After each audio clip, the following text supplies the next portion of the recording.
mon oncle, infâme bricoleur, faisait en amateur des bombes atomiques. Sans avoir jamais rien appris, c'était un vrai génie, question travaux pratiques. Il s'enfermait toute la journée au fond de son atelier pour faire ses expériences. Et le soir il rentrait chez nous et nous mettait en transe en nous racontant tout. Pour fabriquer une bombe, mes enfants, croyez-moi, c'est vraiment de la tarte. La question du détonateur se résout en un quart d'heure, c'est de celle qu'on écarte. En ce qui concerne la bombage, c'est pas beaucoup plus vache, mais une chose me tourmente, c'est que celle de ma fabrication n'ont qu'un rayon d'action de 3,50 m. Il y a quelque chose qui cloche là-dedans, j'y retourne immédiatement.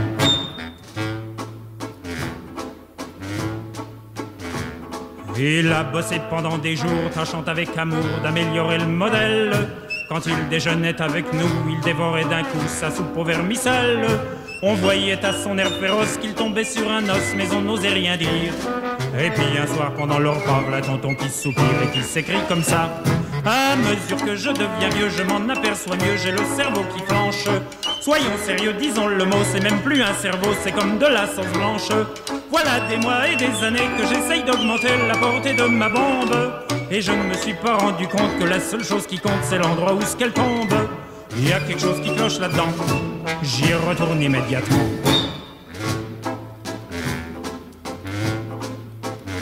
Sachant proche le résultat, tous les grands chefs d'État lui ont rendu visite. Il les reçut et s'excusa de ce que sa cagna était aussi petite. Mais sitôt qu'ils sont tous entrés, il les a enfermés en disant « Soyez sages ». Et quand la bombe a explosé, de tous ces personnages, il n'est plus rien resté.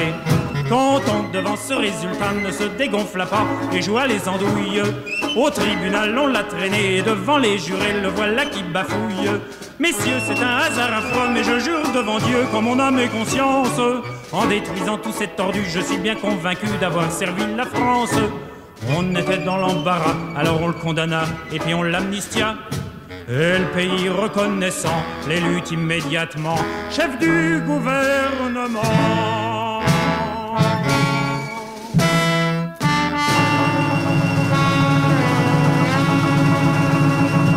Bonjour à toutes les auditrices et tous les auditeurs de Civis Pacem, l'émission de l'Union pacifiste sur Radio Libertaire.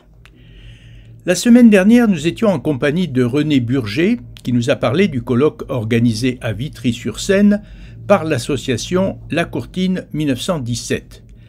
Nous avions aussi évoqué à cette occasion le festival Foutez-nous la paix, festival qui se tient actuellement et jusqu'au 26 octobre dans le département de la Haute-Vienne, à Saint-Junien, Rochechouart, Saint-Brice, c'est-à-dire à quelques kilomètres de Limoges.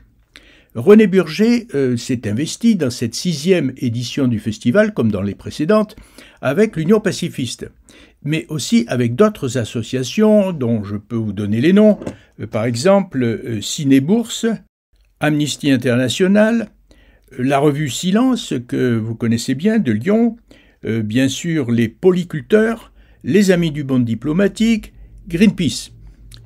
Alors je vais, ce qui n'est pas habituel, commencer cette émission par une annonce détaillée du programme de ce festival, car le contenu concerne vraiment les pacifistes. Et toutes celles et tous ceux qui voudraient se rendre encore en Haute-Vienne en ont encore le temps, puisque le festival dure jusqu'au 26 octobre. Mais écoutons d'abord ce que nous disait René Burger la semaine dernière. Cette année, donc les armes nucléaires. Oui, parce qu'on est le 80e anniversaire de la bombe d'Hiroshima et de Nagasaki.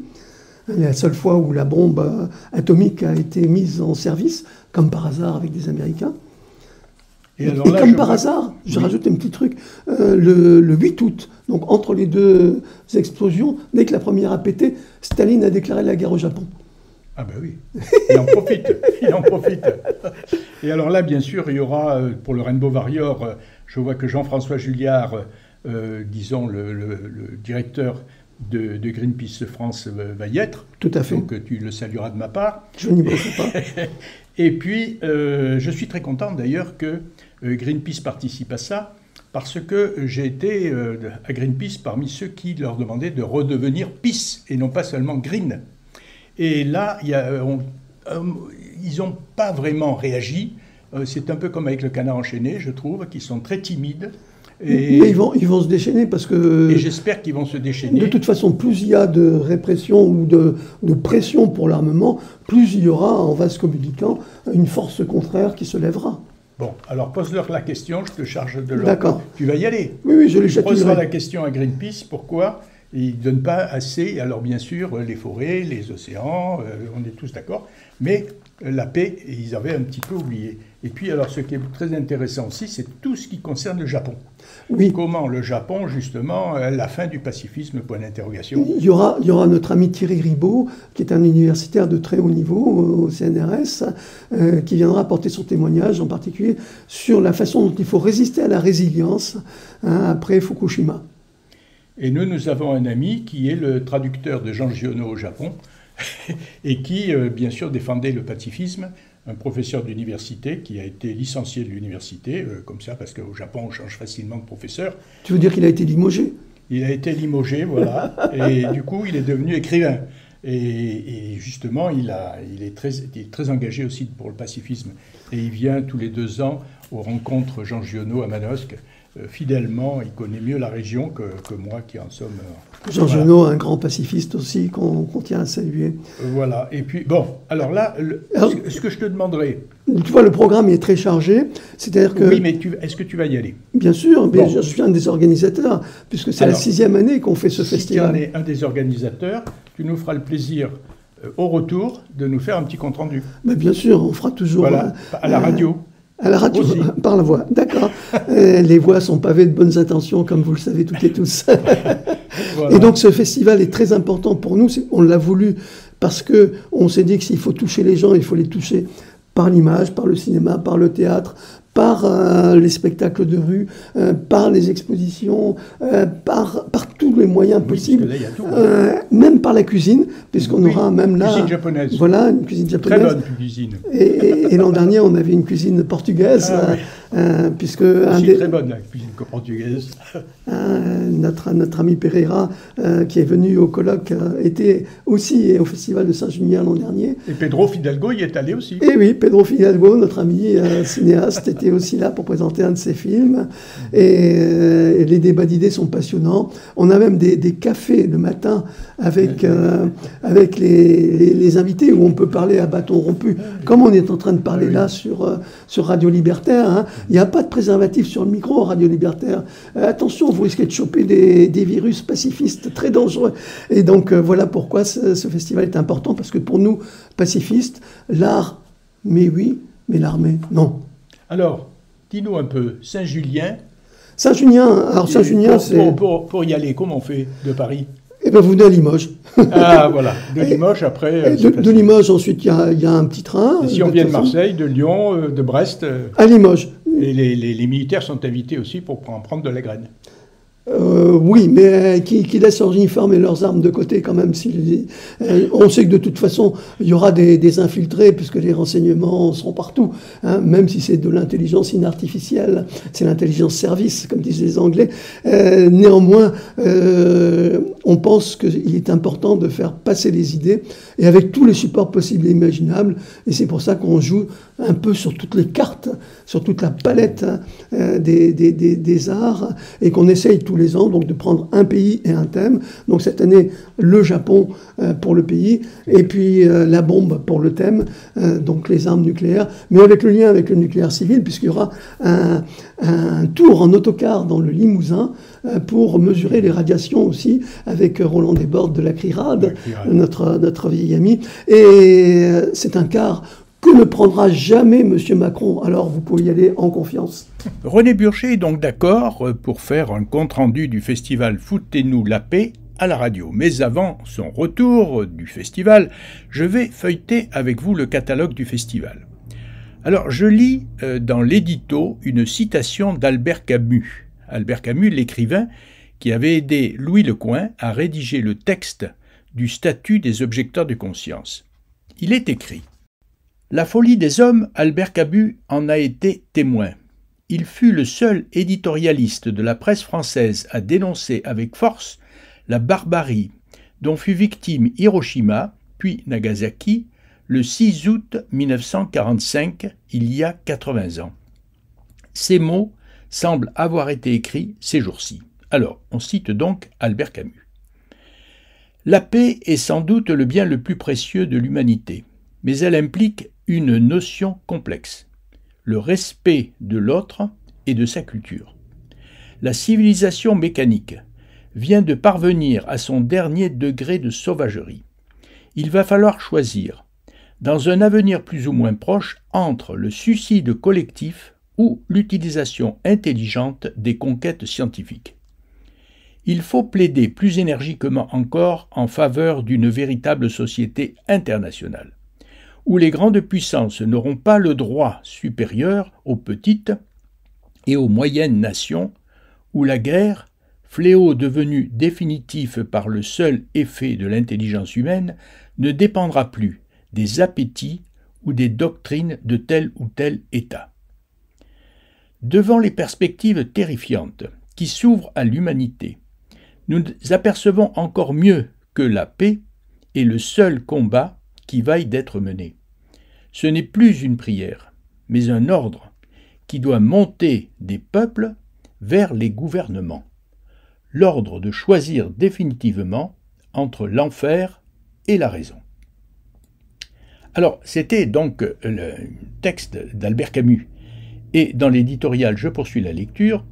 Cette année, Foutez-nous la paix s'intéresse donc à la bombe, aux essais nucléaires et leurs victimes, à la dissuasion qui coûte, entre guillemets, un pognon de dingue.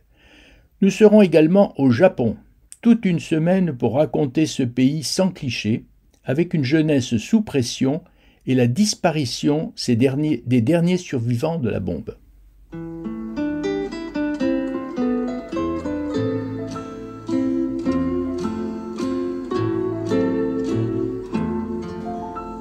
J'aime les gens qui doutent, les gens qui trop écoutent leur cœur se balancer. J'aime les gens qui disent et qui se contredisent et sans se dénoncer. J'aime les gens qui tremblent, que parfois ils nous semblent capables de juger. J'aime les gens qui passent moitié dans leur godasse et moitié à côté. J'aime leurs petites chansons, même s'ils passent pour des cons. J'aime ceux qui paniquent, ceux qui sont pas logiques, enfin, pas comme il faut. Ceux qui, avec leur chaîne, pour pas que ça nous gêne, font un bruit de grelot. Ceux qui n'auront pas honte de n'être au bout du compte que des ratés du cœur, pour n'avoir pas su dire délivrez-nous du pire et gardez le meilleur. J'aime leurs petites chansons, même s'ils passent pour des cons. J'aime les gens qui n'osent s'approprier les choses, encore moins les gens. Ceux qui veulent bien être qu'une simple fenêtre pour les yeux des enfants. Ceux qui sans oriflamme et daltoniens de l'âme ignorent les couleurs. Ceux qui sont assez poires pour que jamais l'histoire leur rende les honneurs. J'aime leurs petites chansons, même s'ils passent pour des cons. J'aime les gens qui doutent mais voudraient qu'on leur foute la paix de temps en temps, et qu'on ne les malmène jamais quand ils promènent leurs automnes au printemps. Qu'on leur dise que l'âme fait de plus belles flammes que tous ces tristes culs, et qu'on les remercie, et qu'on leur dise en leur cri merci d'avoir vécu, merci pour la tendresse, et tant pis pour vos fesses qui ont fait ce qu'elles ont pu.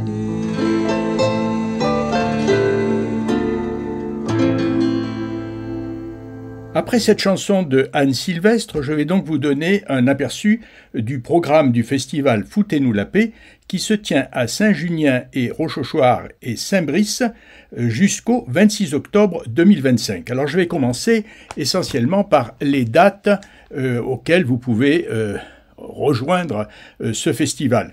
Alors bien sûr que par exemple le vendredi 17 octobre, c'est un peu juste pour ceux qui habitent en dehors de la Haute-Vienne, c'est-à-dire assez loin de Limoges, mais bon, peut-être que certains pourront y accéder.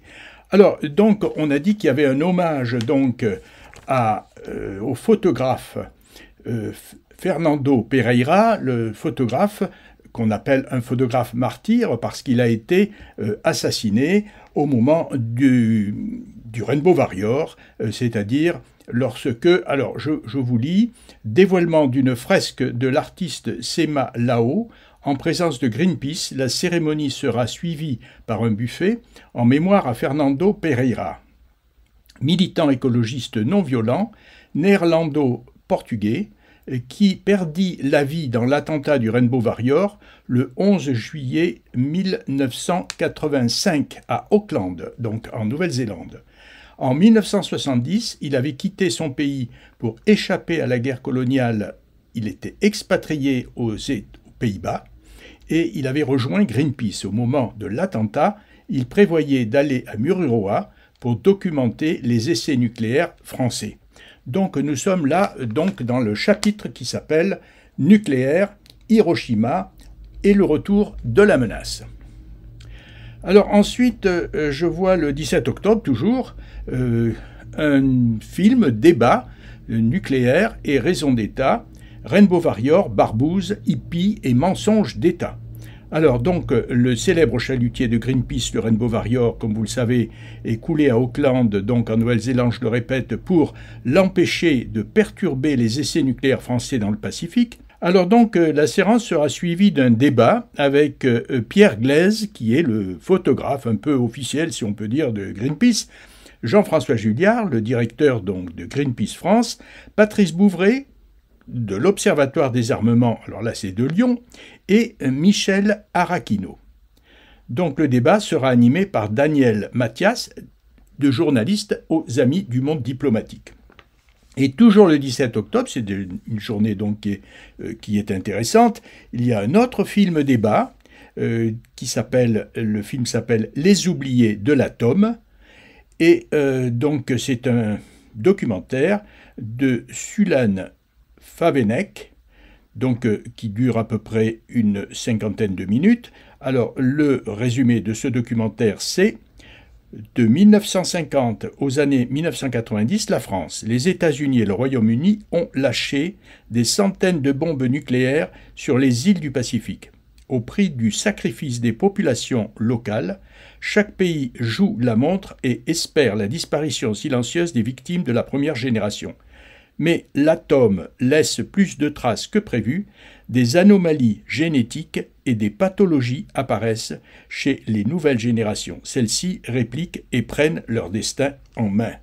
Alors là, la séance donc sera suivie effectivement encore d'un débat avec Jean-François Julliard, donc le directeur de Greenpeace, également avec Dominique Voynet, ancienne ministre de l'Environnement, et puis Déborah Soureko-Carillo, doctorante en droit international concernant aussi les armes nucléaires, Mathilde Caron, responsable du pôle jeune dans une ONG et qui est une initiative pour le désarmement nucléaire, et toujours Patrice Bouvray, donc de l'Observatoire des armements, et de Michel, etc. Alors je vous signale que vous pouvez d'ailleurs trouver tous les détails du programme du festival Foutez-nous la paix donc de Saint-Junien. Vous pouvez le trouver sur leur site internet. Bon, maintenant j'étais donc au 17 octobre. Je vois que le 17 octobre il y a aussi un concert du groupe Maracas, qu'il y a un spectacle de rue qui s'appelle Sim et Abîme d'une compagnie qui s'appelle C'est pas permis. Et puis il y a aussi encore un film débat, donc avec un film qui s'appelle Silence Fallu du Japon. Alors c'est un film japonais. Bon, on continue le 18 octobre. un film japonais qui s'appelle Le facteur de Nagasaki. Donc c'est un film qui dure 1h10 de Nika Kawase. Et le résumé est le suivant. Le 9 août 1945, un facteur de 16 ans distribue son courrier à vélo quand la bombe atomique tombe sur Nagasaki. Dans son livre Le posthume de Nagasaki, paru en 1984, Peter Townsend décrit la lutte de Sumeturi Taniguchi pour survivre et les terribles conséquences qu'il endure après. 30 ans après, sa fille Isabelle, motivée d'aller à sa rencontre, cherche des traces de correspondance dans le bureau de son père et trouve des cassettes datant de son dernier séjour au Japon en 1982. À la nouvelle du décès de Taniguchi, elle embarque à Nagasaki avec des enregistrements de son père sous le bras.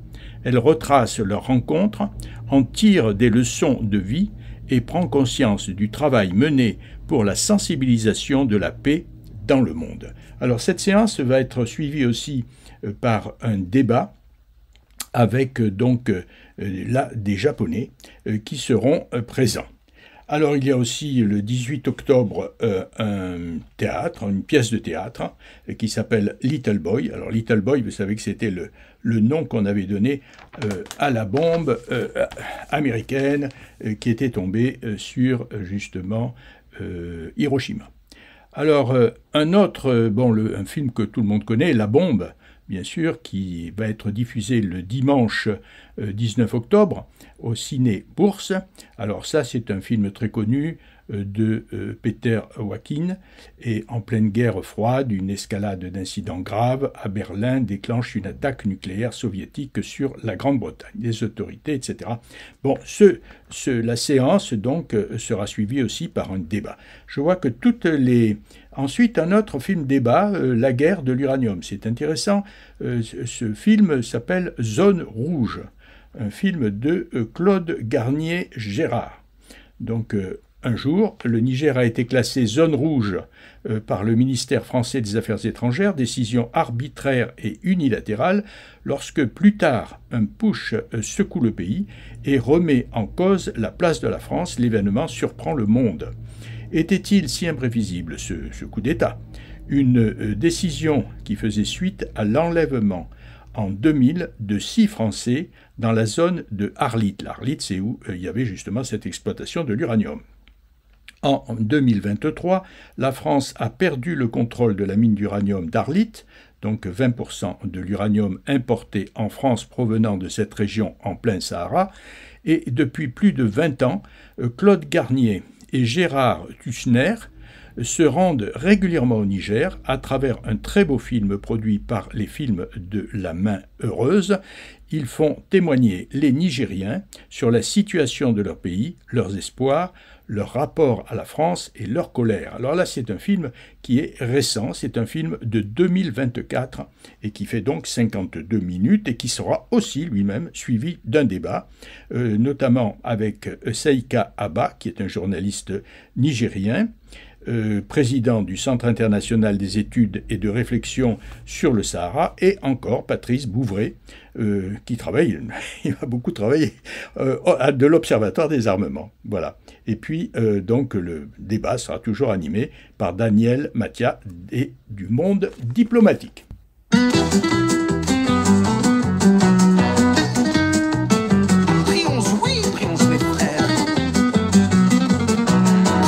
Pour le nucléaire, qu'il nous apporte sa lumière, nous offre sa force de frappe.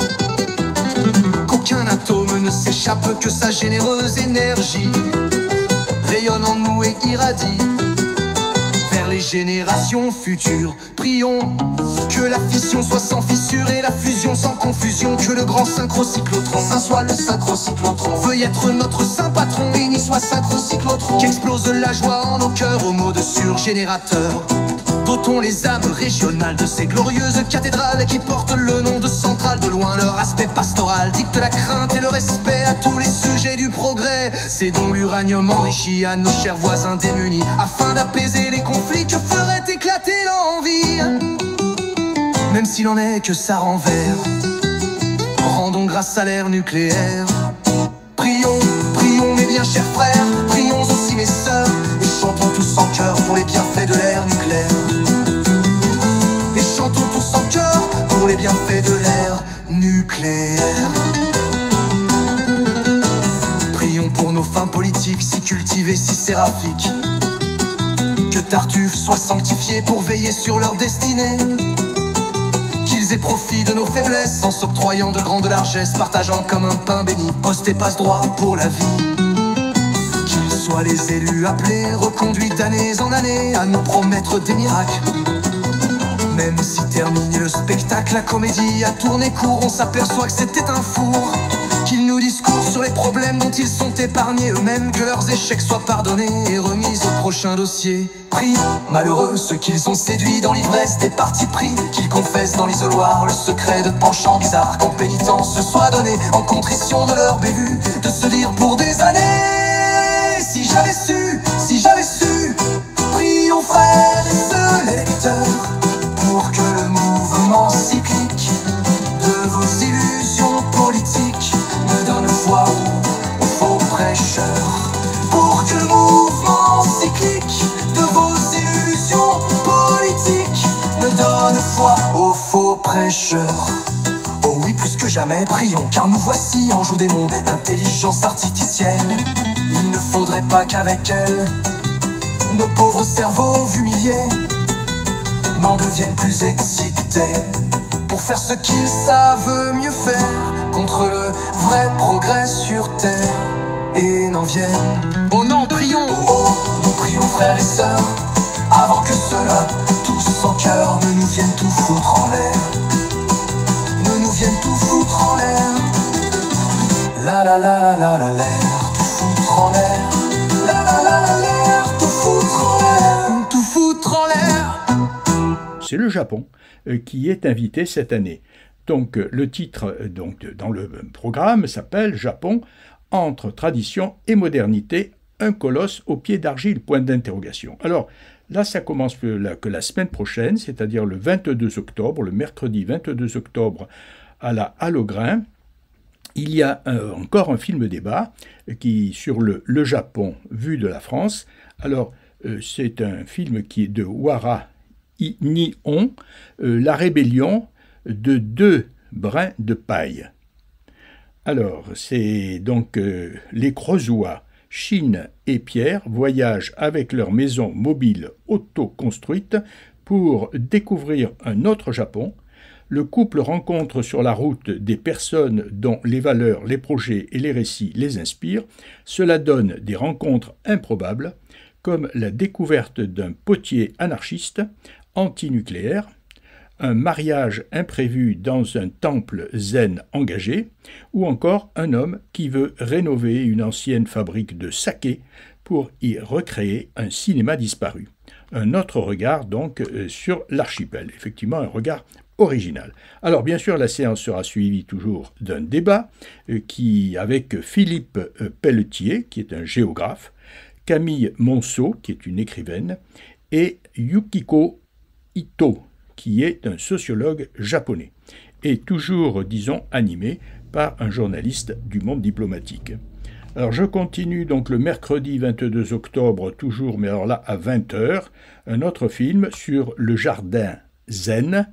Donc, faut-il rester zen? Point d'interrogation, bien sûr. Et puis, alors là, c'est un peu différent, c'est un peu plus calme. Bon, et puis, film débat Fukushima, les survivants. Alors là, ça s'appelle Kambaro. Kambaro, ça veut dire le courage, de Alain Solière et Thierry Ribaud. Un film de 2014, de 51 minutes. Alors voilà un peu le résumé. Les réalisateurs ont recueilli la parole de personnes qui, loin de se positionner comme des victimes, ont adopté des postures qui sont le fruit d'une mûre réflexion. Ils sont les survivants d'une catastrophe nucléaire. Dans cette méditation sur Sisyphe, sur la relation de l'individu à l'État, sur la résistance et la soumission, sur le déni et sur la signification profonde du fait d'être, entre guillemets, sauvé, c'est bien la menace qui constitue un des grands thèmes du film, celle que le désastre nucléaire fait peser sur ce qu'il y a encore d'humain en l'homme. Donc ce film d'ailleurs a reçu un prix, le prix du Fukushima Film Festival. Et la séance sera toujours bien sûr suivie d'un débat, donc avec Thierry Thibault, qui est un chercheur en sciences sociales, Cécile Azamouna Brice, chercheuse au CNRS, Philippe Pelletier toujours, géographe, et Yukito Ito, sociologue japonais. Alors le jeudi 23 octobre, donc il y a encore un film débat, un film qui s'appelle « La fin du pacifisme », point d'interrogation, un film de Mary Linton de 2024, donc un film récent. Voici le résumé. Face à la montée des périls russes, nord-coréens et chinois, le Japon, constitutionnellement pacifiste depuis 1946, se réarme massivement. Si la population s'inquiète des conséquences d'une potentielle agression de Taïwan par la Chine, les derniers Hibakusha, les survivants des bombes atomiques, s'émeuvent de ce revirement. De 1945 à nos jours, ce documentaire retrace les étapes qui ont vu les dirigeants de l'Empire du Soleil, levant, renoncer au pacifisme, donnant la parole à de nombreux experts, mais aussi à des citoyens opposés à la remilitarisation. Le film dresse un état des lieux inquiétant, des tensions dans le Japon, qui pourraient déboucher, en cas d'embrasement, sur un nouveau conflit mondial. Alors là, la séance donc va être aussi animée par un débat avec Philippe Pelletier, géographe, Thierry Ribaud, chercheur en sciences sociales, et toujours animé par les journalistes du Monde diplomatique, dont Daniel Mathias.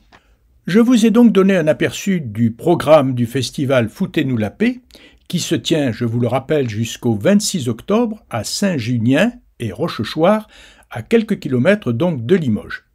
Alors il y a encore bien sûr beaucoup d'autres activités culturelles que vous trouverez sur le site de l'association, mais je voulais terminer justement sur cette question du pacifisme qui se pose actuellement au Japon, mais aussi dans beaucoup d'autres pays, et notamment en Suisse, où à une certaine époque, les déserteurs et les objecteurs trouvaient refuge.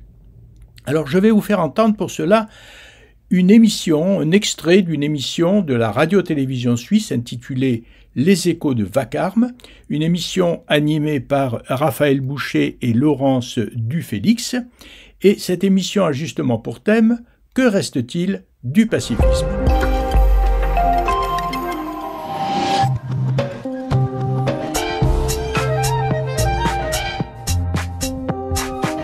Les échos de Vacarme. Les échos de Vacarme. Les échos de Vacarme.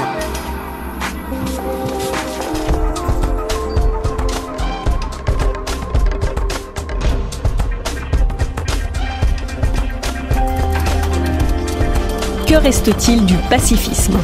Raphaël Boucher. Oui, chers amis de Vacarme, je vous remercie beaucoup pour ce sujet essentiel, le pacifisme en temps de guerre où plus personne parle de ça. Comme il le rappelle depuis des années, les Palestiniens, sans justice, pas de paix. Donc pour moi, c'est effectivement, d'abord, il faut travailler pour la justice, l'autodétermination des peuples, la liberté, l'égalité, aussi bien à l'intérieur de la Suisse qu'au niveau mondial, et donc pas de paix au Moyen-Orient s'il n'y a pas de justice pour les Palestiniens. Et ailleurs, c'est la même chose. Donc les Ukrainiens, ils défendent justement leur liberté. C'est pour ça qu'ils luttent. C'est pas parce qu'ils aiment la guerre. Comme exemple intéressant aussi sur le pacifisme, c'est pendant la Révolution espagnole en 1936, nombre de pacifistes et d'antimilitaristes ont pris les armes pour justement défendre la liberté contre les putschs de Franco et des franquistes, tandis qu'ils détestaient la guerre. Donc ce qu'il faudrait aussi faire, c'est une distinction entre pacifisme et militarisme. Bonne continuation et à bientôt. Les échos de Vacarme. Nul n'est assez fou pour préférer la guerre à la paix. Cette citation d'Hérodote, philosophe grec du 5e siècle avant Jésus-Christ, résonne étrangement aujourd'hui alors qu'il n'y a jamais eu autant de conflits recensés sur la planète depuis la Seconde Guerre mondiale. Dans un contexte de réarmement et d'augmentation des budgets militaires un peu partout en Europe, quelle place reste-t-il pour le pacifisme ? Quel sens donner à ce mot dont plus personne ne parle, pour reprendre les termes de cette auditrice ? Pour en débattre, j'ai le grand plaisir de recevoir Aline Muller, assistante en histoire contemporaine au département d'histoire générale de l'Université de Genève, et en duplex de Paris, Thomas Hippler, philosophe, professeur d'histoire contemporaine à l'Université de Caen, Normandie, et directeur de l'Institut pour la paix. Bonjour à tous les deux et bienvenue dans les échos de Vacarme. Bonjour. Pour commencer peut-être un peu d'histoire, Aline Muller, quand est-ce que le mot pacifisme est apparu ? Alors, au début du 19e siècle, les premières sociétés de la paix apparaissent dans le monde anglo-saxon, donc aux États-Unis et au Royaume-Uni, souvent en lien direct avec les Quakers, qui étaient un mouvement religieux protestant anglo-saxon qui rejetait majoritairement la violence et le service militaire depuis le XVIIe siècle. Et c'est dans ce cadre-là aussi que les premiers congrès internationaux ont été organisés à partir des années 1840. Et c'est à partir de ce moment-là, à peu près de la moitié du 19e siècle, que le terme pacifisme va commencer à être employé pour parler des efforts justement pour établir et maintenir la paix. Est-ce que son sens à ses débuts était plus radical qu'aujourd'hui ? Est-ce que être pacifiste au 19e siècle, c'était être contre toute guerre en toutes circonstances ? Alors, il me semble que c'était pas forcément plus radical qu'aujourd'hui. Je pense que le terme de pacifisme est difficile à définir et puis a beaucoup évolué en fonction des acteurs et actrices qui s'en sont emparés et qu'il a pu en fait fluctuer peut-être. Fluctuer, tout à fait, ouais. Et avoir des connotations plus radicales aussi à d'autres moments. Mm-hmm. Oui, Thomas Hippler, sur ces fluctuations, le mot prend donc un sens différent selon le contexte. Se dire pacifiste au moment de l'invasion russe en Ukraine ou alors qu'une occupation et un génocide sont en cours à Gaza, c'est pas la même chose que se dire pacifiste au moment de la guerre du Vietnam, par exemple. Évidemment, oui. Il faudra aussi peut-être rajouter que de toute manière, le pacifisme peut très bien et habituellement s'articule à d'autres idéologies politiques. Donc effectivement, donc Aline Muller en a parlé, un pacifisme religieux, quaker, tout d'abord, il y a un pacifisme libéral, un pacifisme socialiste, etc., etc. Et donc selon les contextes et selon ces articulations idéologiques, le positionnement politique peut être extrêmement différent. Est-ce que c'est une affaire de morale aussi de se positionner pacifiste, de se dire pacifiste aujourd'hui, forcément ? Je dirais pas forcément, ça peut l'être, effectivement, et donc ces mouvements religieux, très clairement, il y a tout d'abord une motivation morale. Ensuite, disons, ça dépend ce que vous entendez par morale. Il y a, et donc vous avez opportunément rappelé la citation d'Hérodote, nul n'est assez fou pour préférer la guerre à la paix. Donc voilà, d'une certaine manière, c'est un truisme, tout le monde veut la paix. La question est laquelle ? Et donc là, c'est précisément où le bas blesse. Du coup, il y a différentes lignes pacifistes. Des pacifistes libéraux ne sont pas du tout d'accord avec les socialistes, et ensuite ceux d'inspiration religieuse ne sont pas forcément d'accord avec, disons, un positionnement plus modéré et je dirais plus intéressant qui consisterait aujourd'hui de dire on ne rejette peut-être pas forcément en toute situation un emploi de la violence, mais avant d'en arriver là, on préfère explorer toutes les possibilités autres, non violentes, pour promouvoir les causes politiques pour lesquelles on se bat en l'occurrence. Aline Muller, comment est-ce que vous réagissez au message qui a été laissé cette semaine sur notre répondeur ? Je trouve que c'est un message important et qui est intéressant aussi par rapport à justement à la définition du terme de pacifisme et du terme de paix également, et qui montre que on peut intégrer en fait à cette définition tout un tas de notions qui peut aussi changer en fonction des personnes en fait qui s'emparent de ce terme. Notamment, elle a parlé des notions de justice, de liberté, d'égalité, qui font partie de ce qu'on peut appeler une définition peut-être positive de la paix. Et vous, Thomas Sippler ? Évidemment, je suis d'accord. Il y a la paix, et ça va un peu de pair avec ce que je viens de dire, que le pacifisme s'articule habituellement à d'autres idéologies politiques, et la même chose vaut pour la paix en tant que telle. La paix est habituellement adossée à d'autres valeurs. Et donc, en l'occurrence, effectivement, justice et paix, c'est assez classique. Voilà. Ensuite, on peut rajouter liberté, égalité, comme cette auditrice l'a fait. Le problème, évidemment, c'est que cela ne clarifie pas forcément le contenu. Parce que si tout le monde était d'accord ce qui était juste, le monde sera bien plus facile. Donc, du coup, se battre pour ce qu'on estime être juste ou pas fait partie intégrante précisément de la lutte politique et donc aussi souvent des enjeux, des conflits. Est-ce que ça veut dire que c'est un mot qui peut être aussi facilement récupéré, dévoyé, un mot qu'on remplit facilement d'une idéologie? Par exemple, se dire contre pacifiste dans le cadre de la guerre en Ukraine, ça veut dire quelque part soutenir la Russie? Ça peut l'être, tout à fait. Effectivement, les exemples ne manquent pas aujourd'hui. Ça peut être tout à fait ça. Donc, être pour la paix, ça peut, en l'occurrence, vouloir dire ça. Ça ne veut pas dire que c'est toujours nécessairement le cas, bien entendu. Mais évidemment, paix, pacifisme, tout ça souffre d'une sous-détermination qui rend le terme assez élastique et utilisable à des fins politiques extrêmement différentes. Donc voilà, comme je disais tout à l'heure, de toute façon, tout le monde est pour la paix. À partir de là, la référence à la paix peut même servir, et c'est souvent le cas, de justification pour un conflit, voire une agression. Mmh.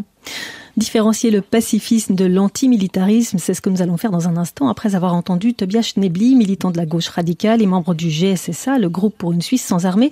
Je rappelle en préambule que le 26 novembre 1989, l'initiative pour une Suisse sans armée et une politique globale de paix était refusée dans les urnes, mais 35,6% de Suisses l'avaient tout de même plébiscité. Ces deux-là, c'est la campagne de 1989 pour l'initiative pour une Suisse sans armée. Et c'est des recueils de coupures de presse et de tout ce qu'on a fait. En regardant ça, à nouveau, c'était un énorme débat de société qui s'est déroulé en Suisse dans ces années-là, 88, 89. Et puis, le résultat, bien qu'on n'ait pas gagné, mais c'était la surprise générale, quoi. Plus d'un Suisse et une Suissesse sur 3 a voté pour la suppression de l'armée. Le canton de Genève a voté pour la suppression de l'armée avec le canton du Jura aussi, quoi. Et là, c'était quelque part un choc, c'était un tabou qui tombait. Mais aujourd'hui, le basculement est épocal et les temps sont archi durs pour le pacifisme, quoi. Et quelle définition vous donnez du coup du pacifisme aujourd'hui, dans ce contexte actuel qu'on traverse? Le pacifisme pour lequel je milite est peut-être surtout un antimilitarisme. Les bombes et les bombardements n'amènent pas la démocratie et la justice. Voilà.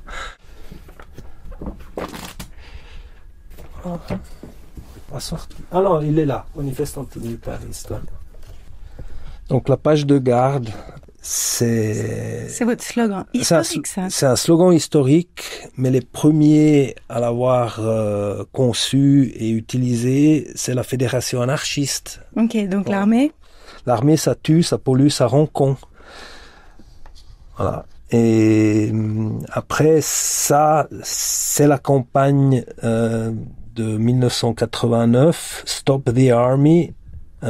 J'ai des photos de moi quand je faisais l'école de recrue, où j'étais déjà, j'avais le même fusil d'assaut, là, le 57, et puis je mettais les fleurs des dents de lion, comme ça, parce que c'était le printemps, et puis je faisais faire des photos comme ça, voilà. Peut-être le plus grand résultat pratique de cette première votation de 89 pour une Suisse sans armée, une politique globale de paix qui a fait plus que 35% de oui en Suisse, c'était 2 années plus tard, enfin, la Suisse, c'était le dernier pays en Europe avec la Turquie qui ne connaissait pas encore le service civil, mais il a été introduit. Ils sont en train de resserrer la vis là aussi. C'est en discussion maintenant au Parlement. La droite au Parlement veut... ils disent on n'a pas assez d'effectifs justement pour enfin, ce délire actuel. Avec ce réarmement massif, en plus, il faut aussi plus d'effectifs pour l'armée, donc il faut réduire les possibilités pour les jeunes de faire le service civil. Sans parler de la cooptation, en gros, voire il y en a qui aimeraient étendre l'obligation de servir aussi aux femmes, quoi. Voilà. Le pacifisme aujourd'hui en Suisse, c'est essayer de mobiliser la société et notamment les jeunes générations à refuser ce réarmement et cette perspective belliciste et guerrière qui pointe comme grosse comme une maison pour ces prochaines années, pas seulement en Suisse, dans toute l'Europe. C'est juste affligeant. La perspective, on dirait le salut de l'Europe dépend de ses capacités de faire la guerre, quoi. Quand les hommes vivront d'amour, il n'y aura plus de misère et commenceront les beaux jours. Mais nous serons morts, mon frère. Quand les hommes vivront d'amour, ce sera la paix sur la terre. Les soldats seront troubadours. Mais nous serons morts, mon frère. Dans la grande chaîne de la vie, où il fallait que nous passions, où il fallait que nous soyons, nous aurons eu la mauvaise partie. Quand les hommes vivront d'amour, il n'y aura plus de misère et commenceront les beaux jours. Mais nous serons morts, mon frère. Mais quand les hommes vivront d'amour, qu'il n'y aura plus de misère, peut-être songeront-ils un jour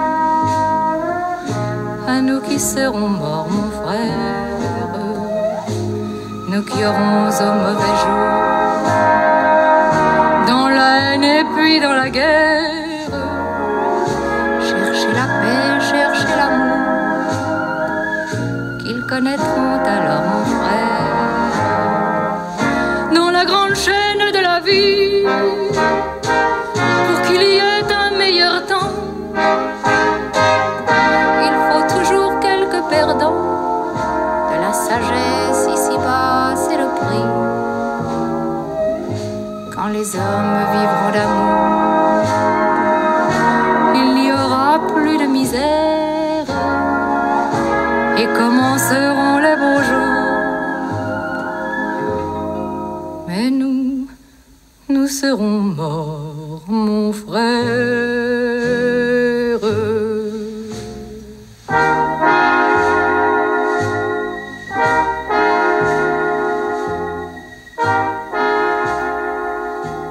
Après cette chanson de Félix Leclerc interprétée par Cora Vauquer, nous reprenons la diffusion de l'émission de la radio-télévision suisse Les Échos de Vacarme qui a pour thème « Que reste-t-il du pacifisme ?» Le pacifisme pour lequel je milite est un antimilitarisme, disait à l'instant Tobias Schnebly au micro de Laure Gabu. Aline Muller, aidez-nous à y voir plus clair la différence entre ces deux mots, pacifisme et antimilitarisme. Oui, c'est intéressant qu'il se définisse lui-même comme antimilitariste, Peut-être pour reprendre un petit peu cette différence, je pourrais revenir à la manière dont cette initiative a été perçue à son lancement, parce que c'était une initiative qui a été reçue comme assez radicale en fait par les milieux pacifistes. Donc on voit là une vision finalement assez différente de la lutte entre pacifisme et antimilitarisme. Les milieux pacifistes qui n'étaient pas forcément en fait en faveur de la remise en question de l'armée en Suisse. L'armée qui occupe une place assez particulière en Suisse, avec notamment, après la Deuxième Guerre mondiale, l'image d'une armée qui a aussi garanti, pendant la Seconde Guerre mondiale, la préservation de la neutralité suisse et qui aurait protégé le territoire par sa force dissuasive. C'est une image qui est quand même encore profondément ancrée dans les représentations de la population suisse, en tout cas dans les années 80, et donc qui explique aussi cette réticence peut-être de beaucoup de pacifistes finalement à remettre en question la défense armée. Donc, alors que l'antimilitarisme va là prôner tout simplement l'abolition de la défense armée. Et vous, Thomas Sippler, quelle différence faites-vous entre ces deux termes ? Eh bien, moi je dirais que oui, l'antimilitarisme est une variante spécifique du pacifisme, politiquement très largement adossé au mouvement de gauche radicale, socialiste voire anarchiste. Donc effectivement, on a aussi entendu dans l'extrait, tandis que le pacifisme peut se décliner beaucoup plus largement, idéologiquement. Mais comment expliquer malgré tout, Aline Muller, le succès de cette initiative ? Je mets succès entre guillemets, bien sûr. Oui, alors je pense que c'était une initiative qui a été lancée dans un contexte particulier, donc à la fois au début des années 80, donc quand naît en fait le groupe pour une Suisse sans armée, on assiste à un renouveau du mouvement pacifiste dans le cadre de ce qui est appelé la double décision de l'OTAN. Donc l'OTAN décide de moderniser en fait son arsenal nucléaire sur le sol européen en déployant 2 nouveaux missiles nucléaires, les Pershing 2 et les missiles de croisière, en réponse en fait au déploiement par l'URSS des missiles SS-20. Et donc, face à cette décision, il y a de très très larges mobilisations, protestations qui traversent un petit peu toute l'Europe, mais surtout notamment l'Allemagne de l'Ouest, les Pays-Bas, l'Angleterre, et qui touchent aussi la Suisse. Et donc, c'est dans ce contexte un petit peu d'émulation que naît le GSSA et cette idée de lancer une initiative qui est finalement lancée en 1985, qui est aussi un moment où il y a un petit peu un changement dans la perception de l'armée. Donc, je parlais juste avant du rôle joué par l'armée suisse durant la Seconde Guerre mondiale. C'est aussi un moment où ce rôle commence à être remis en question par les historiens depuis la fin des années 90, donc qui a aussi une influence un petit peu sur les représentations que la population suisse se font de l'armée. Mais également, les menaces ont aussi évolué depuis la Seconde Guerre mondiale et la population suisse se rend de plus en plus compte que l'armée suisse n'est pas forcément à même de la défendre face aux nouvelles menaces que représente par exemple l'arme nucléaire ou un effondrement écologique. Il y a également de différentes initiatives populaires qui ont été lancées, notamment contre l'exportation d'armes, pour l'introduction d'un service civil, qui ont lancé aussi un débat public autour de l'armée, du service militaire obligatoire. Et finalement, il y a aussi un facteur international qui est important avec la normalisation des relations entre l'URSS et les États-Unis, qui annonce en fait la fin de la guerre froide déjà à partir de 1985 avec l'arrivée au pouvoir de Gorbatchev, ce qui explique aussi que cette initiative a eu un tel succès entre guillemets en 1989. En plus, elle est votée juste après la chute du mur de Berlin, ce qui est aussi un moment particulier. On est dans une époque totalement différente aujourd'hui. Thomas Sippler, pourquoi est-ce qu'on ne voit pas le retour des mouvements pacifistes alors que les conflits n'ont jamais été aussi nombreux ? Ça c'est une excellente question et je vais pas avoir de réponse très claire à la question. Mais il y a effectivement, et donc Aline Muller vient de le rappeler, ce contexte très particulier qui a eu lieu dans les années 80, qui s'est ensuite poursuivi dans une large mesure après la chute du mur, donc du coup vers la fin du XXe siècle, où effectivement on pensait dans les larges pans de de l'Europe occidentale au moins, et cela malgré les guerres en ex-Yougoslavie qui ont eu lieu à l'époque, mais que, disons, les grands conflits appartenaient au passé. Donc, du coup, on est un peu revenu, évidemment, après le 11 septembre, mais on est là, du coup, dans une situation, et c'est pas par hasard que de nombreux observateurs ont comparé notre situation à celle d'une guerre froide, une nouvelle guerre froide qui est en train de se nouer, et on est effectivement au début de cette situation où on a probablement, dans les larges pans de l'Europe, en général, aussi en Europe de l'Est, un sentiment d'insécurité, on le voit très bien dans les pays scandinaves, qui pousse effectivement à un raidissement des politiques militaires et de défense, en oubliant peut-être que des mécanismes de dialogue sont toujours nécessaires, et même dans des situations de confrontation, pour justement, amortir le potentiel belligène de telles politiques. Voilà. C'est pas une réponse très claire pourquoi, mais en tout cas, c'est assez clair qu'on a moins de mouvements pacifistes. Ceci dit, c'est pas non plus complètement absent. Donc on a dans plusieurs pays de l'Europe des forces politiques, souvent de gauche, mais aussi parfois d'extrême droite, qui, sont certainement, enfin pour l'extrême droite, certainement pas antimilitaristes, mais qui peuvent tout à fait, remettre en cause un certain nombre de politiques publiques actuellement conduites. Quel sera le mot qui aujourd'hui peut-être prendra le pas sur le pacifisme ? Est-ce qu'on se dit plus volontiers anti-impérialiste par exemple, dans certains cas ? Dans certains cas, oui. Ensuite, plus généralement, je dirais, on défend la cause de la paix, ce qui a l'avantage immense qu'on sait encore moins ce que cela veut dire concrètement et comment ça se décline. Mais c'est sûr que la paix est un mot globalement assez consensuel, dans la mesure, effectivement, je viens de le dire plusieurs fois, tout le monde est pour, a priori. Absolument, et nous allons continuer justement aussi de définir ce mot de paix. Vous écoutez les Échos de Vacarme et nous parlons de pacifisme ce matin avec Aline Muller, historienne, assistante à l'Université de Genève, et Thomas Hiplert, philosophe, professeur d'histoire contemporaine à l'Université de Caen, Normandie. Dans un instant, nous entendrons des profs parler d'éducation à la paix, mais d'abord voici Stromae, Peace or Violence. Peace or violence, violence, violence.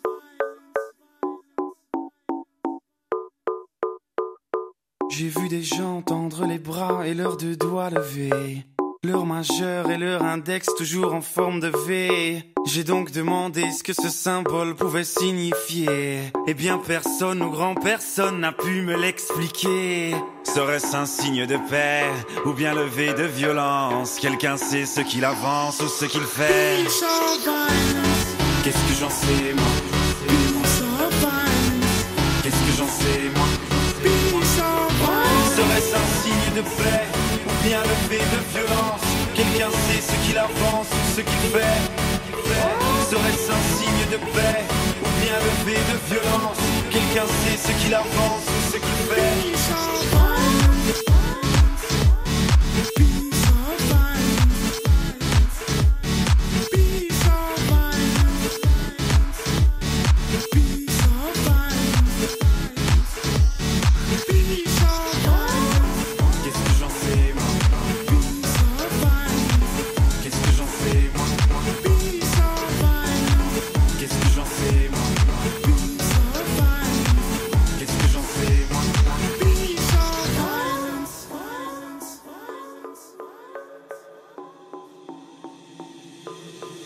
Je me suis dit que c'était la même parce qu'il fallait me faire une idée. On m'a traité de pessimiste avec des mots à me suicider. Et j'ai insisté et encore j'insisterai. Mais apparemment selon les grands c'est long à exprimer. Ça prendra le temps qu'il faudra le temps. Mais finalement je le saurai dans 5 ans ou 10 ans ou 20 ans. Mais j'espère avant de crever. Qu'est-ce que j'en sais moi? Qu'est-ce que j'en sais moi? Serait-ce un signe de paix ou bien levé de violence? Quelqu'un sait ce qu'il avance ou ce qu'il fait? Serait-ce un signe de paix ou bien levé de violence? Quelqu'un sait ce qu'il avance ou ce qu'il fait?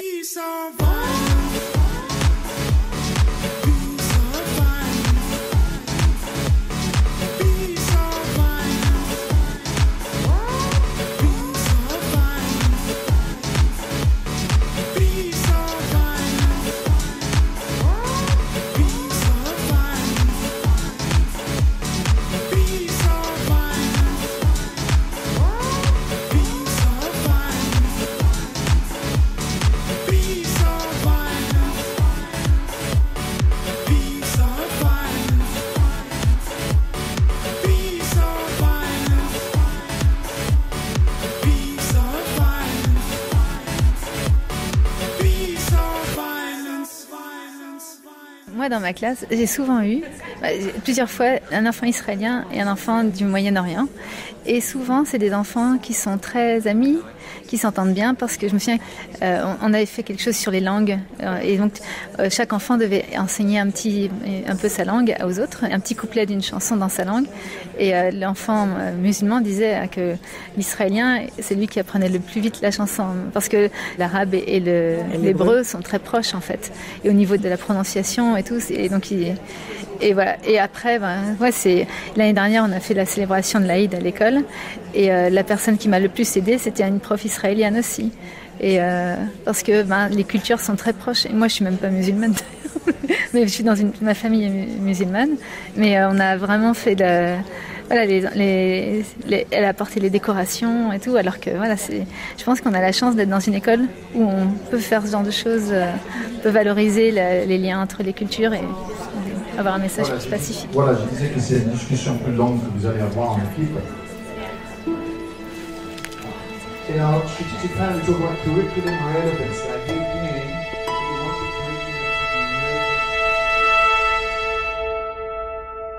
Si j'étais un de vos élèves, un enfant, comment est-ce que vous m'expliqueriez ce que c'est le pacifisme aujourd'hui ?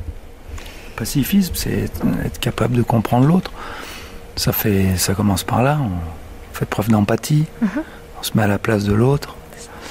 Chez les tout-petits, ça se manifeste aussi. On leur apprend la paix et à travers, par exemple, Peace Day. Et qu'est-ce que c'est la paix, être pacifiste ? C'est partager avec mon copain, c'est être gentil. Donc toujours sur ce thème de finalement l'empathie, être empathique envers l'autre. Peut-être qu'avant, moi j'avais tendance à penser que la paix c'est le fait qu'il n'y ait pas la guerre.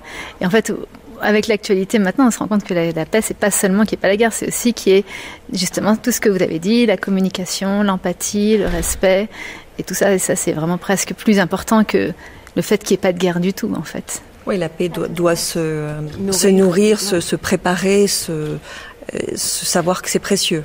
Et donc, leur enseigner ça aussi. Ça se prépare, en fait. Les enfants qui viennent de tous les pays, dont des pays en guerre, je pense que c'est aussi important de les écouter, parce que parfois, ils ont juste envie de dire, et puis sans porter de jugement, rien, juste les laisser exprimer ce qu'ils ont, les inquiétudes qu'ils ont, et voilà. Par exemple ? Je me souviens que j'avais un petit garçon ukrainien, et puis il y avait un petit garçon russe aussi dans la classe en même temps il y a quelques années. Ils s'entendaient très bien en plus, ils se parlaient en russe, mais au moment du conflit, ils ont commencé à en parler et juste à exprimer, moi j'ai de la famille là-bas, on est inquiet. Et puis l'autre aussi qui disait, oui, nous aussi on est inquiets. Voilà, juste exprimer leurs angoisses et leurs émotions. Et on espère que ils vont grandir en gardant ce souvenir qu'ils s'entendaient bien ici et qu'il n'y a pas de raison que ça change. Et souvent la petite histoire dans la grande histoire fait que ça nous touche personnellement parce que c'est un ami. Et donc je pense que le fait qu'il y ait des enfants de tous les horizons, ça donne déjà une perspective sur le monde et ça permet à ces enfants de se rappeler que d'accord, il y a une guerre, mais que on est tous impactés de façon différente et que les petites histoires sont beaucoup plus marquantes que ce qu'on lit dans les journaux finalement. Des propos recueillis par Laure Gabu lors d'un atelier destiné aux corps enseignants de l'École Inde, École internationale de Genève. Thomas Hippler, à l'instant, vous parliez de la paix comme d'un mot très consensuel. En tout cas, ici, on a entendu que c'est un mot assez large et c'est bien plus qu'un état de non-guerre. Comment vous régissez ces propos ? Je suis complètement d'accord. Ça, c'est sûr. Évidemment, guerre et paix, à un certain niveau, sont des contraires, mais pas complètement. Et c'est assez évident. On peut le voir, par exemple, l'Europe, en ce moment, n'est clairement pas en guerre contre la Russie. Peut-on dire pour autant qu'on est en paix ? Ça, c'est moins certain. Et donc, à travers cet exemple, on voit tout de suite qu'il y a un décalage et que l'absence de l'un ne veut pas forcément dire la présence de l'autre. Dans le champ des études de paix, c'est surtout le Norvégien Johan Galtung qui a théorisé cela depuis les années 60. Aline Müller a déjà lâché le mot de la paix positive, donc de distinguer effectivement une paix négative qui est l'absence de conflit ou ouvert et de violence directe, de la paix positive qui veut dire quelque chose de plus et qui a effectivement des dimensions de bien-être, de justice sociale, etc., etc. Également donc de dimension psychologique, on en a entendu tout à l'heure parler. Donc du coup, la paix signifie nécessairement quelque chose de plus que l'absence de guerre, tout simplement. Mais là, dans ce cadre-là, c'est donc dans un cadre scolaire, et on a l'impression que c'est presque une responsabilité citoyenne, que chacun d'entre nous peut s'emparer de la paix, de ce terme. Tout à fait. Je suis tout à fait d'accord et c'est extrêmement important dans les contextes éducatifs à tous les niveaux, de l'école maternelle jusqu'à l'université, effectivement de s'en emparer. Un des moyens de le faire, c'est partir d'une analyse critique des situations de conflit. Tout le monde connaît des conflits, évidemment, ça fait partie de la vie humaine, et des conflits qui se déclinent ensuite selon différentes dimensions, donc les dimensions cognitives, donc qu'est-ce que je pense de l'autre, les dimensions émotionnelles, qu'est-ce que je ressens, et puis en dernier lieu, les dimensions comportementales. Cela peut ensuite déboucher aussi sur une reconnaissance que le conflit en tant que tel n'est pas forcément une mauvaise chose.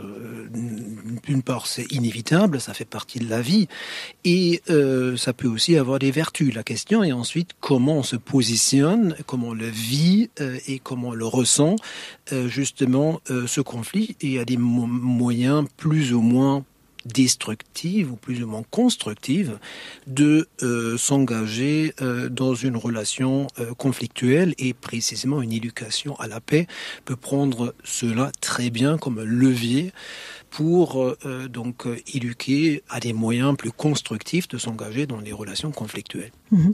C'est peut-être l'occasion de revenir avec vous, Aline Muller, sur la place qu'ont prise les femmes dans les mouvements pacifistes. Je reviens sur ce terme, puisqu'on le sait assez peu, mais l'école Inde, pour nous, c'est une école privée chic qui est prisée du personnel onusien. Or, elle a été fondée dans les années 20 et dirigée à ses débuts par une femme qui s'appelait Marie-Thérèse Morette, communiste, féministe, et qui défendait bec et ongle l'éducation à la paix. Oui, tout à fait. Les femmes ont joué dès le départ et surtout dès la fin du 19e siècle, les premières organisations féministes ont fait de la paix l'une de leurs préoccupations, qui va devenir assez centrale, surtout à partir de la Première Guerre mondiale, avec notamment plusieurs congrès et conférences qui sont organisés pendant le conflit, notamment une organisée à La Haye en 1915, qui va aboutir à la création, lors de la deuxième conférence qui a lieu à Zurich en 1919, de la Ligue internationale des femmes pour la paix et la liberté, une organisation internationale qui existe toujours aujourd'hui et qui est basée à Genève, et qui va d'ailleurs défendre dans l'entre-deux-guerres et notamment lors de cette conférence à Zurich l'éducation à la paix. Les militantes prônent par exemple la mise en place d'un conseil d'éducation international permanent, condamnent aussi la militarisation des supports éducatifs et les jouets de guerre, et c'est des revendications qui vont revenir dans les mouvements pacifistes féministes tout au long du XXe siècle. Notamment, pour en citer qu'un, dans les années 80, une organisation qui s'appelle Résistance internationale des femmes à la guerre est créée à Paris et va mettre en place tout un projet de pédagogie de la paix et organiser également des congrès à ce sujet. Et cette Marie-Thérèse Morette, alors, c'était qui ? Marie-Thérèse Morette, c'était une pédagogue au départ plutôt socialiste réformatrice qui va se tourner vers le communisme pendant la Deuxième Guerre mondiale. Je me base pour dire cela sur les travaux surtout de Roland Caru, qui a travaillé sur le sujet, qui va défendre justement un idéal d'éducation à la paix et participer, en fait elle déménage à Genève en 1924 et participe à la fondation de l'école internationale à ce moment-là, où elle va placer ses enfants. Elle va commencer par y enseigner et va prendre ensuite la direction de l'école à partir de 1929 et va rester directrice jusqu'à 1950. Ce qui est intéressant, c'est que elle va le faire d'abord gratuitement, bénévolement jusqu'en 1937, à la mort de son mari, où elle va commencer à percevoir un salaire pour son travail. C'est intéressant ce que vous dites, ça paraît quand même assez stéréotypé en fait, des femmes qui s'occupent plutôt du care et de la paix, des hommes qui eux vont à la guerre, une femme qui travaille en plus bénévolement. Oui, c'est aussi un discours qu'on retrouve souvent dans les milieux pacifistes, y compris aussi dans les milieux de femmes engagées pour la paix, même si bien sûr il y a un débat. Certaines vont mettre en avant en fait les capacités plutôt maternelles des femmes, leur proportion soi-disant plus forte pour la paix que les hommes, et mettre en avant qu'il faudrait favoriser justement ces perspectives féminines plutôt que les perspectives masculines, tandis que d'autres, plutôt féministes radicales, plutôt de gauche, vont s'opposer un petit peu à cette manière de voir les choses et puis en fait défendre une autre manière en fait de lutter pour la paix sans accentuer ces stéréotypes de genre. Par exemple. Aline Müller, peut-être qu'on pourrait dire un mot plus général sur le travail du CICR. On a peut-être tendance à confondre un peu travail humanitaire et pacifisme, ou travail pour la paix spécifiquement. Oui, tout à fait. Plusieurs historiens et historiennes ont travaillé un peu sur ces relations entre humanitaire et paix et pacifisme. Notamment, pour citer l'une d'entre elles, Irène Herman, qui a travaillé sur l'humanitaire et la paix et qui a montré que ces relations étaient plutôt ambiguës. Notamment, le CICR et la Croix-Rouge ont été, peut-être le sont moins aujourd'hui, mais ont été par le passé accusés de considérer la guerre déjà comme une fatalité et en quelque sorte de la légitimer, voire de la prolonger en cherchant à l'humaniser au travers notamment du droit international humanitaire et en s'engageant aussi à secourir les victimes de la guerre. Elle a aussi montré qu'il y a une forme de contradiction entre l'objectif premier du CICR, de l'humanitaire, qui est de venir au secours et d'assister les victimes en temps de guerre. Donc une temporalité finalement la Croix-Rouge agit pendant la guerre, tandis que la lutte pour la paix et la prévention des conflits intervient plutôt avant les conflits. En plus, le CICR, ses actions en faveur de la prévention des conflits ont longtemps été limitées par ses principes fondamentaux que sont la neutralité, l'impartialité et l'indépendance, qui l'empêchaient d'intervenir si les parties au conflit n'étaient pas tous en accord avec cette intervention. On notera tout de même que le CICR a reçu 3 fois le prix Nobel de la paix.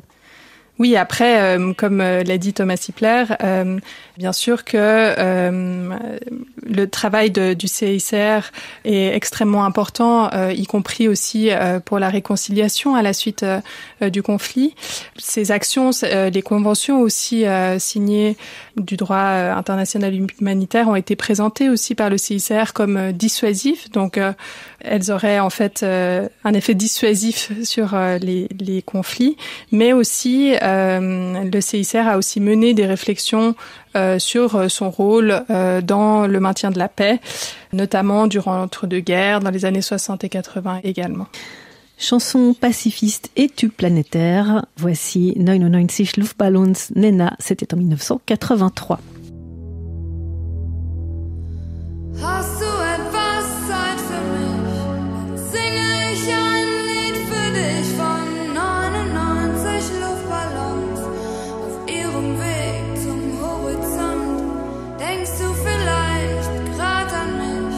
Dann singe ich ein Lied für dich von 99 Luftballons und dass sowas von sowas kommt.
venez d'entendre un extrait de l'émission de la radio-télévision suisse Les Échos de Vacarme, qui avait pour thème « Que reste-t-il du pacifisme ?» Alors nous remercions les productrices de cette émission, Raphaël Boucher et Laurence Desfélix, d'avoir abordé le sujet du pacifisme et de l'antimilitarisme. Car tout le monde le sait, bien sûr, les membres de l'Union pacifiste sont surtout et d'abord des antimilitaristes. Et je reviens maintenant sur l'annonce du festival Foutez-nous la paix de Saint-Junien qui, le samedi 25 octobre, organise un salon de la paix sur les perspectives de paix entre Israël et la Palestine. Alors le salon de la paix, c'est les perspectives de paix Israël-Palestine. Alors là, on est en pleine actualité. Contrairement au salon du Bourget ou à Eurosatori, expliquent donc les concepteurs de ce festival. Donc, contrairement au salon du Bourget ou d'Eurosatori, salon de l'armement, pas de technologie mortifère à vous proposer. Ce lieu d'échange avec les invités du festival, nous l'avons voulu vivant, chaleureux, un endroit pour respirer, discuter, débattre, lire, boire un café et découvrir des associations actives dans le domaine des droits humains. Alors là, donc je vous rappelle la date, ça c'est très important, le samedi 25 octobre, donc de 14h à 20h, à la Halle aux Grains, de Saint-Junien. Donc, bon, alors il y a une première séquence, un film à Cinébourse, qui s'appelle There is Another Way, qui est un film de 2025, un film américain, de Stéphane Adcom. Alors voici le résumé. Le film suit le parcours des membres de Combattants for Peace, c'est combattants de la paix, qui rejettent la haine pour choisir la paix. Convaincus que la réconciliation est non seulement possible mais essentielle, l'organisation réunit d'anciens soldats israéliens et des combattants palestiniens qui œuvrent ensemble pour la non-violence.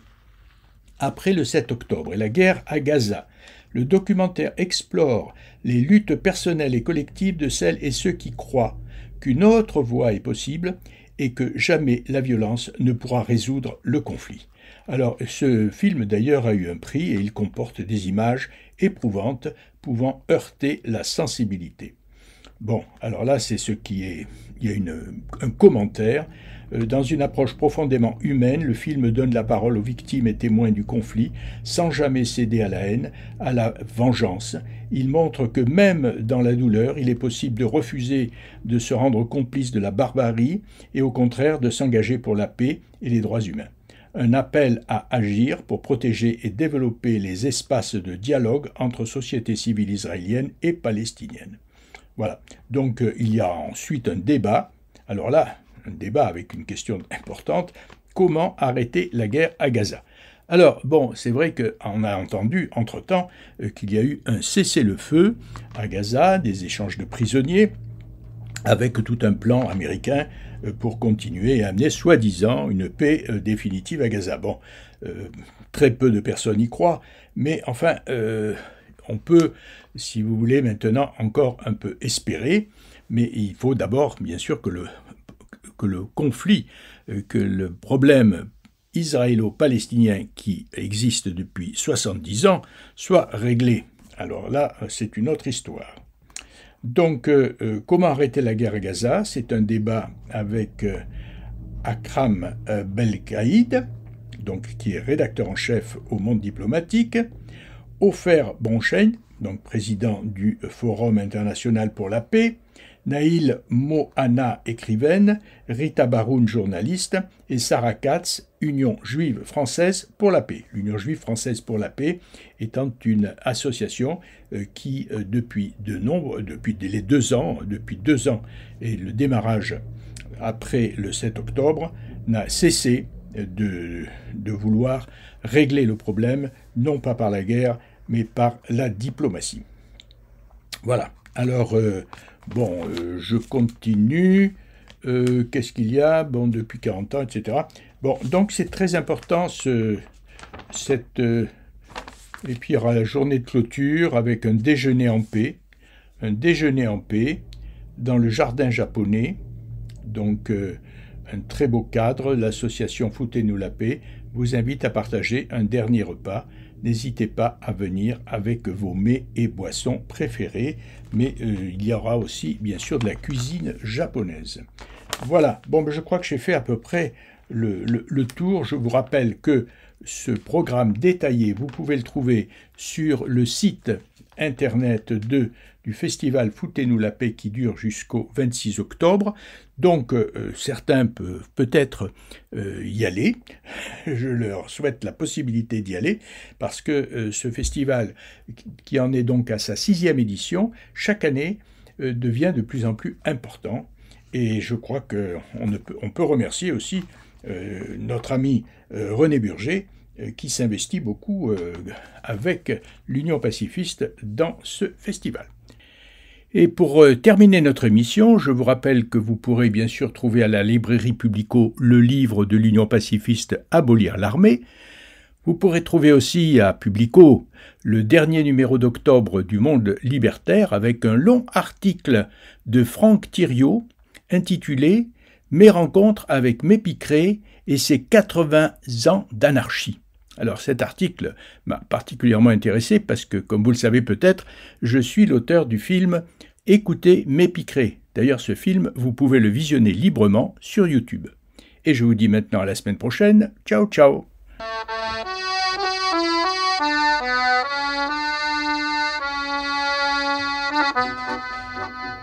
Tu as la maison douce, giroflée, girofla, l'herbe y croît, les fleurs y poussent, le printemps est là. Dans la nuit qui devient rousse, giroflée, girofla, l'avion la brûlera, l'avion la brûlera. Tu as de beaux champs d'orge, giroflée, girofla, ton grenier de fruits regorge, l'abondance est là. Entends-tu souffler la forge, giroflée, girofla? Canon les fauchera, le canon les fauchera. Que tu as de belles filles, giroflée, girofla, dans leurs yeux où la joie brille, l'amour descendra. Dans la plaine on se fusille, giroflée, girofla. Soldat les violera, le soldat les violera. Que tes fils sont forts et tendres, giroflée, girofla, ça fait plaisir de les entendre, à qui chantera. Dans 8 jours on va te les prendre, giroflée, girofla. Corbeau les mangera, le corbeau les mangera. Tant qu'il y aura des militaires, soit ton fils, soit le mien, il ne pourra y avoir sur terre pas grand-chose de bien. On te tuera pour te faire taire par derrière comme un chien. Et tout ça pour rien, et tout ça pour rien.